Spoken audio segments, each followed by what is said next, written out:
Now I'm going to draw the labial and the lingual aspects. To save time, don't draw again your thirds. Just join the lines of the mesial and the distal, passing on the labial and the lingual, like this.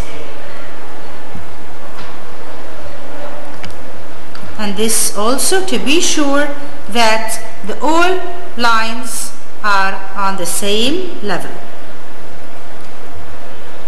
like this. I said this to save time and to be sure that the thirds are on the same level. Here is the thirds I draw on the same level. This is the labial, this is the labial, and this is the lingual. Now, from the labial aspect, I'm going to divide this aspect into two equal sides by the midline, and also from the lingual.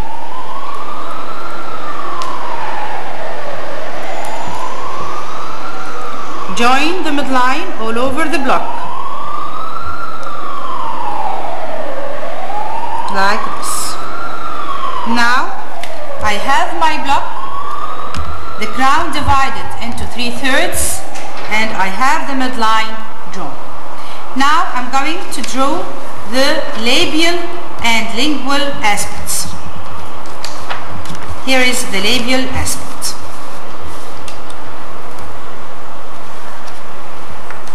This is the cervical region, and the dimensions of the tooth at the cervical region or at the cervix is 5 millimeters. So I'm going to put the graph paper here and measure from each side 2.5 millimeters. Then the crest of curvature of the upper lateral incisor from the mesial at the junction between the middle and the incisor third, while the crest of curvature at the distal is in the center of the middle.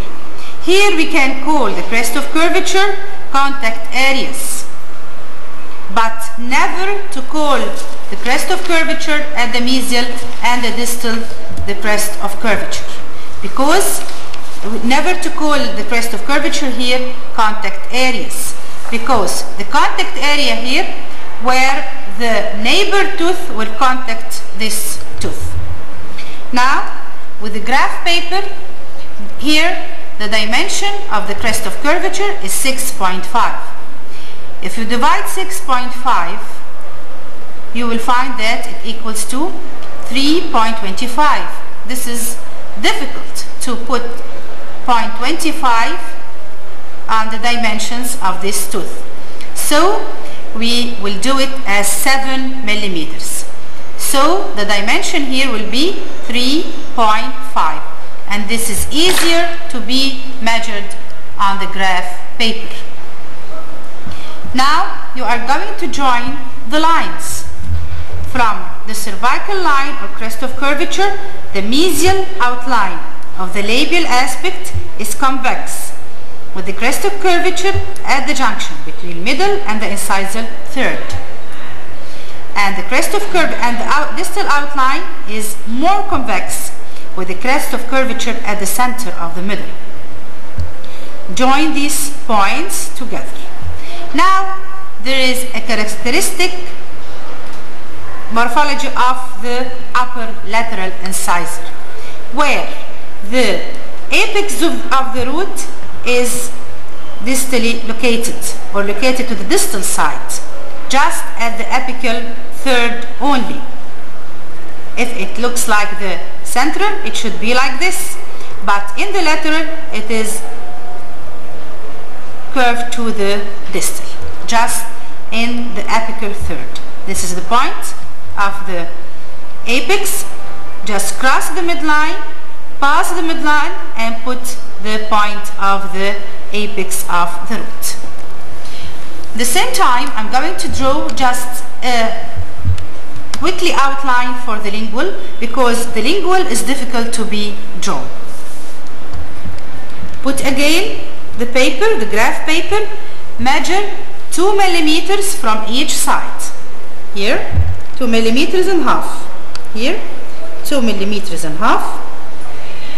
Then the crest of curvature of the mesial is 3.5 at the junction between the middle at the incisor, while the distal at the center of the middle 3.5 millimeters. The same points, I'm going to put it here from the lingual side, like this. 2.5, 2.5, then put the crest of curvature. Take care where you put the mesial. So the mesial here at the junction and the distal in the center of the middle. Join the points and take care that the apex of the root is to the distal side. Draw, join the lines or join the points, and here when you join these points, don't do the roundation, just reach the cervical end with a straight line. From here to here, don't do this roundation and don't do this roundation. Just reach from here to here with a straight line and here to here with a straight line. Then, in the step of polishing the tooth, you may make the roundation with the synthetic fibers.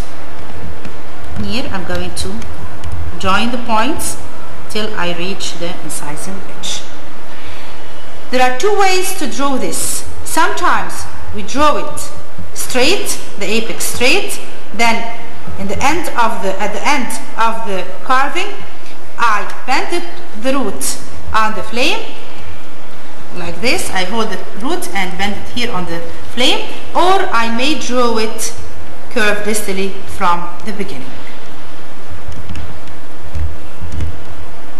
Here I prefer to draw it curved distally because to bend the root is very easy to do it. So I'm going to teach you how to draw this curvature. Just join the points here quickly at the lingual side.